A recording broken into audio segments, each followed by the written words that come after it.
तो let us understand all three refractive defects of the human I. Refractive defect इसलिए क्योंकि इसमें जो अपना लेंस है, आंखों का जो लेंस है वो रिफ्रैक्शन का काम ठीक से नहीं कर पा रहा है, इसी वजह से हमें चीजें ब्लरी दिखती है। इसीलिए ये सारी डिफेक्ट्स जो है इसको हम रिफ्रैक्टिव डिफेक्ट्स बोलेंगे, यानी कि लेंस का रिफ्रैक्शन अच्छे से नहीं हो पा रहा है। तीन तरीके की डिफेक्ट्स देखने पर मिलती है, myopia, near sightedness, hyper myopia, far sightedness and presbyopia, जिसमें एज रिलेटेड विजन लॉस हो जाता है। तीनों का रीजन एक ही है, डिफेक्टिव रिफ्रैक्शन। ओके, तो पहले हम मायोपिया देखेंगे, जिसको नियर साइटेडनेस भी बोलते हैं, यानी कि नजदीक की चीजें अच्छे से दिखती नहीं है जबकि दूर की चीजें अच्छे से दिखती है। मायोपिया है तो दूर की चीजों को देखने में बिल्कुल भी प्रॉब्लम नहीं हो रही है बंदे को, सिर्फ नजदीक की चीजें जो है ब्लरी दिखती है। उसका रीजन क्या होता है कि जनरली आई लेंस का काम होता है जो रेज उसके ऊपर आती है उसको फोकस पे लाना, और फोकस कहां पे बनना चाहिए, रेटिना के ऊपर। उसका जो भी लाइट लेंस के ऊपर आ रही है उसका फोकस रेटिना के ऊपर बनना चाहिए। लेकिन यहां पे आप देख सकते हो कि यहां पे सपोज एक बंदा खड़ा है जिसको ये आंखें देख रही है, दूर खड़ा है, और ये यहां से जो रेज, लाइट रेज उसके ऊपर आ रहे हैं उसको रेटिना पे फोकस होना चाहिए, लेकिन बिफोर द रेटिना, रेटिना के आगे ही वो फोकस हो जाते हैं। इसलिए रेटिना के ऊपर उसके अच्छे से इलेक्ट्रिक सिग्नल नहीं जनरेट हो पाते, जिसकी वजह से वो ब्लरी दिखता है, क्लियरली नहीं दिखता है। ओके, रीजन क्या होता है कि इसमें आई लेंस जो है वो ज्यादा कर्व्ड होता है, यानी कि जितना होना चाहिए पतला होना चाहिए, दूर की चीजों को देखने के लिए लेंस जो है पतला होना चाहिए, लेकिन वो थोड़ा मोटा होता है, जिसको हम टू कर्व्ड, ऐसा हुआ, ऐसा लेंस बोलेंगे, टू कर्व्ड। या फिर ये जो बॉल है, मतलब आई बॉल जो है, ये जो पूरा गोला है हमारी आंखों का, ये गोला की रेटिना इधर है, अभी ये अगर इलोंगेटेड हो गया है, यानी कि समझो आप इलोंगेटेड, यानी कि ये ऐसा होना चाहिए था, वो ऐसा हो गया, तो रेटिना ऑटोमेटिकली पीछे खिसक गया, है ना। लेंस से, लेंस इधर था, इधर रेटिना था, लेकिन लेंस तो अभी भी इधर ही है, रेटिना थोड़ा पीछे चला गया, तो भी ऐसा हो सकता है, यानी कि आई ball is elongated. In that case also ये चीज हो सकती है, रेटिना पीछे चला गया, या फिर ये अपना जो लेंस है वो कर्व्ड हो गया, ज्यादा कर्व्ड हो गया, मोटा रह गया, जब उसको दूर की चीज देखनी थी उसको पतला होना चाहिए था। यानी कि the far point of an eye is closer than infinity. Far point हमारा क्या होता है, इंफिनिटी तक देख सकती है नॉर्मल नेकेड आइज, लेकिन अगर वो पॉइंट नजदीक आ गया, इंफिनिटी तक नहीं देख पा रहे हैं, देन दिस मायोपिया हैपेंस। और उसके जो रीजन है वो ये है, लाइट फोकस जो है रेटिना के आगे ही गिर जाता है। ओके, इसको करेक्ट कैसे करेंगे, सिंपल है, इसको करेक्ट कैसे करना है, तो इसको करेक्ट करने के लिए इसको फोकस जो है पीछे लेके जाना पड़ेगा। For that what we will do, we will put a concave lens that will diverge these lights। okay, ये लाइट्स को क्या करेगा, वो डाइवर्ज करेगा, ऐसे दूर फेंकेगा, स्प्रेड कर देगा, जिसकी वजह से ये लेंस जो है अपना, लेंस के ऊपर जो लाइट यहाँ पे आ रही थी वो अभी देखो अब दूर आ रही है, राइट, यहाँ पे आ रही है, जिसकी वजह से वो फोकस जो है वो रेटिना के ऊपर भेज पाएगा। ओके, तो using the concave lenses that to divert the light rays is the correction for this myopia। उसमें पावर रहेगा ये लेंस का, लेकिन वो डिपेंड करेगा सिविरिटी कितनी है, यानी कि कितना ज्यादा फोकस को स्प्रेड करने की जरूरत, कितना फोकस को पीछे ले जाने की जरूरत है, उसके ऊपर डिपेंडेंट रहेगा मायोपिया। ये अच्छे से समझ में आ गया। तो हाइपरमेट्रोपिया भी सिमिलर ही है, अच्छे से समझ में आएगा। उसमें क्या है, फार साइटेडनेस। फार साइटेडनेस यानी कि दूर की चीजों को अच्छे से नहीं देख पाना, नजदीक की चीजें अच्छे से दिखती है, लेकिन दूर की चीजों को जब अच्छे से नहीं देख पाते उसको बोला जाता है हाइपरमेट्रोपिया।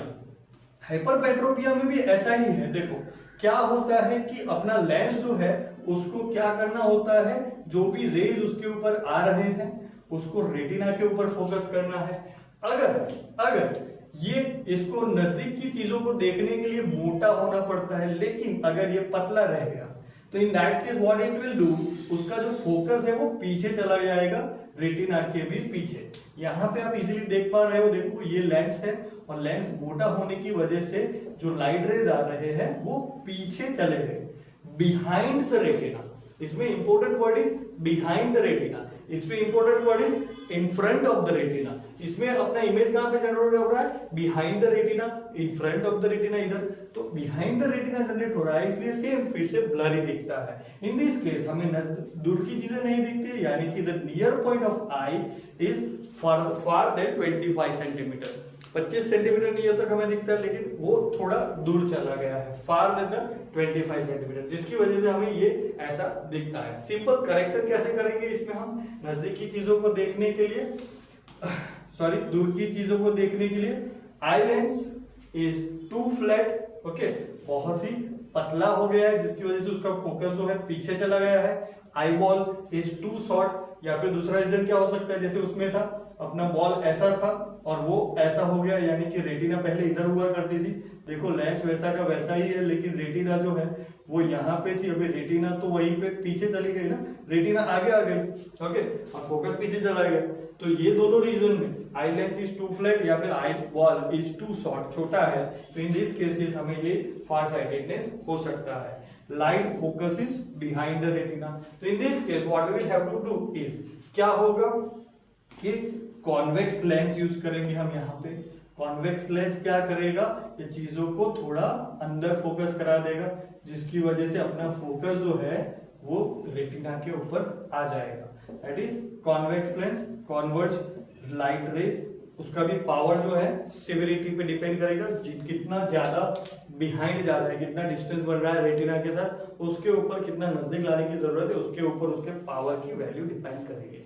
ओके, अभी प्रेस बायोपिया एज रिलेटेड यानी कि इसमें क्या होता है कि सिलियरी मसल्स जो रहते हैं हमारी, आगे हमने आई लेंस आगे वाले में देखा हमने कि आई के लेंस के आजू बाजू सिलियरी मसल्स होते हैं, वो मसल्स धीरे धीरे ऑब्वियसली जैसे जैसे वो कोई भी मसल्स होंगे वो डिले तो होंगे, राइट, लूज तो होंगे, तो सिलियरी मसल्स जो है वो वीक हो जाते हैं। कैसे हो जाते हैं, वो वीक हो जाते हैं, क्योंकि ये आई लेंस जो है वो एक जेली जैसा स्ट्रक्चर होता है, उसको जब हमें दूर की चीजें देखनी है तो उसको फ्लैट करने की जरूरत पड़ती है, राइट, और जब नजदीक की चीजें देखनी है तो उसको मोटा करने की यानी कि दबाने की जरूरत होती है, और ये काम करते हैं सिलियरी मसल्स। तो सिलियरी मसल्स जो है जब वीक हो जाएंगे तो वो अच्छे से फ्लैट या फिर कर्व नहीं कर पाएंगे, इसकी वजह से हमें फ्लेक्सिबिलिटी मिस हो जाएगी, जिसकी वजह से ये जो फोकल लेंथ, यहाँ पे फोकल लेंथ का इश्यू है, तो फोकल लेंथ को जो एडजस्ट करने वाली चीज है वो अच्छे से नहीं हो पाएगी, जिसकी वजह से हमें नजदीक की और दूर की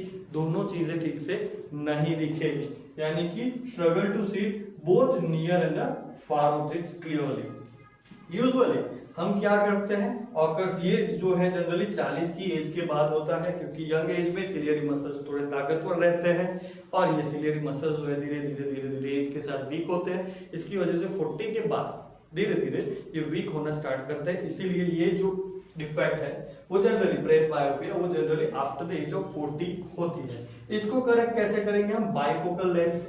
बाइफोकल लेंस में हम मतलब बाइफोकल लेंस का मतलब क्या होगा कि दो तरीके के लेंस होगा, ओके, दो तरीके के लेंस होंगे, एक अपर पार्ट और लोअर पार्ट, मतलब एक ही ग्लास के अंदर दोनों लेंस को समा देंगे।